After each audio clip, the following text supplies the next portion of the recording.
오늘 우리가 함께 볼 하나님의 말씀은 열왕기상 13장 1절부터 2절입니다. 열왕기상 13장 1절부터 2절 제가 봉독하겠습니다. 보라, 그때에 하나님의 사람이 여호와의 말씀으로 말미암아 유다에서부터 베델에 이르니 마침 여로보암이 제단 곁에 서서 분향하는지라.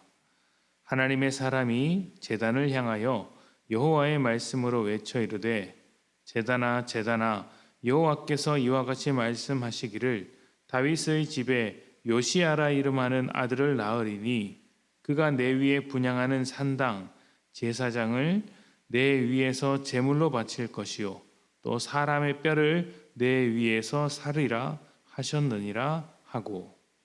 아멘. 장기나 바둑을 두다 보면 옆에서 혼수하는 사람들이 하나둘씩 생기기 시작합니다. 혼수는 함부로 두는 것이 아니라고 하지만 옆에서 혼수 두는 사람들의 그 수들을 하나하나 보면 어떻게 하나같이 그렇게 좋은 수를 가지고 혼수를 두는지 참 신기합니다. 혼수하는 대로만 하면 다 이길 수 있을 것 같습니다. 그런데 막상 혼수를 두는 그 사람이 직접 장기를 두게 되면 이상하게 그 수가 나오지를 않습니다. 아마 밖에서 보는 것과 안에서 보는 것이 전혀 다르기 때문이겠죠. 장기나 바둑뿐만 아니라 모든 것이 그렇습니다. 어떤 일이든지 내가 직접 하게 되면 내가 아는 것에만 매달리게 됩니다. 옆에서 지켜볼 때보다 시야가 좁아져서 봐야 할 것을 보지 못하는 것입니다. 인생도 그렇죠. 살아가는 중에는 어떻게 해야 할지 몰라서 방황하다가 나중에 다 끝이 나면 그제서야 후회를 남깁니다. 이렇게 할 걸, 또 저렇게 하는 것이 훨씬 더 좋았다고 말입니다. 그래서 후회와 반성은 항상 뒤에 따라오는 법이죠. 후회를 줄이고 더 나은 삶을 살기 위해선 훈수를 두는 것과 같이 때로는 밖에서 바라보는 것이 필요하다고 합니다. 잠시 쉼을 갖고 멀리서 내 인생을 관조하는 것입니다. 하나님은 사람보다 크시고 넓으시며 깊으십니다. 그래서 사람을 누구보다 잘 알고 계십니다.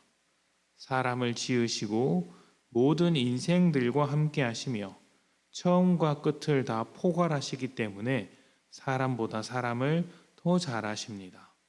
우리 안에 계시며 우리 밖에도 계시기 때문에 사람의 생각보다 더 놀라운 계획으로 우리를 인도하시는 분이시죠.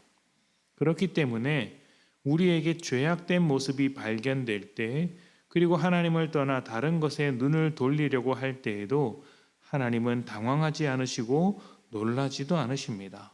우리를 너무나도 잘 알고 계시기 때문입니다. 그리고 그런 우리가 죄에서 벗어나 복된 삶을 살아갈 수 있도록 일해 주시며 도와주십니다. 우리 바깥에서 우리의 필요가 무엇인지 아시기 때문에 하나님께서 우리를 위해 은혜를 베풀어 주시는 것입니다. 여로보암이 금송아지와 제단에 제사를 드리기 시작했을 때 하나님은 사람을 보내 그 제단이 파괴되고 또 그 제단을 섬기게 될 제사장들이 제단과 함께 망할 것이라고 이야기를 합니다. 그런데 이 일이 당장에 일어나는 것이 아니라 요시야의 때에 일어날 것이라고 합니다. 여로보암은 북이스라엘의 왕이고 요시야는 남유다의 왕입니다. 게다가 요시야는 수백 년이 지난 뒤에 등장할 왕입니다.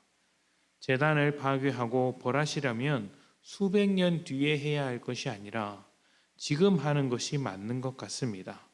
그런데 하나님은 먼 훗날에 있을 일을 지금 말씀하고 계시죠. 우리는 이런 하나님의 일하심을 통해 하나님의 마음이 심판 가운데 있는 것이 아니라는 것을 알 수 있습니다. 잘하면 복을 주고 잘못하면 벌을 주는 것이 아니라는 것입니다. 사람은 죄인 아닙니까? 죄인은 잘못하는 것이 당연합니다. 잘못한 것을 하나하나 다 따져서 벌을 주기 시작한다면, 벌을 주는 것이 목적이고 심판하는 것이 목적이라면 아마 사람들 중에 구원받을 사람은 하나도 없고 모두가 심판받고 모두가 벌을 받아야 할 것입니다. 죄인은 자기가 죄인이라는 것도 모르기 때문에, 죄 속에서 살아가는 것밖에 모르기 때문에 하나님 앞에 상을 받을 만한 어떤 것도 할 수가 없죠.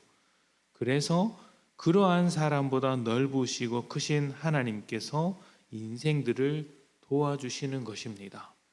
죄악된 길로 갈 때 그 죄악된 길에서 벗어날 수 있도록 말씀해 주시고 가르쳐 주시고 도우십니다.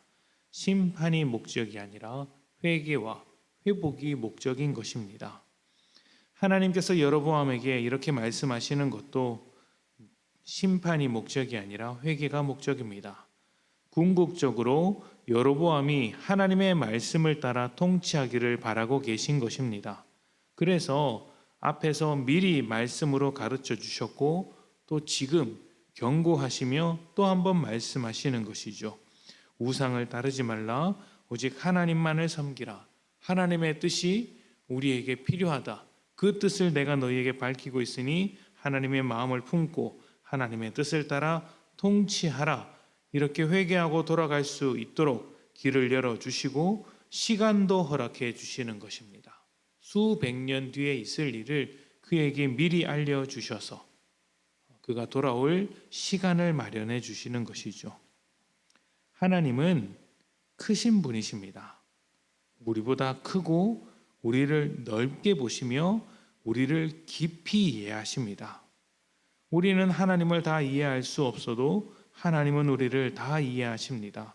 그래서 죄 가운데 살더라도 불쌍히 여겨주시며 그 죄로부터 벗어날 수 있도록 도와주시는 것입니다. 하나님께서 크신 분이시며 우리를 다 아신다는 것은 우리의 죄를 심판하기 위해서 하나부터 끝까지 다 놓치지 않고 감시한다라는 것이 아니라 우리를 살리기 위해 작은 것 하나라도 놓치지 않겠다라는 것입니다. 하나님은 언제나 우리를 살리시는 분이라는 것을 기억하셨으면 좋겠습니다.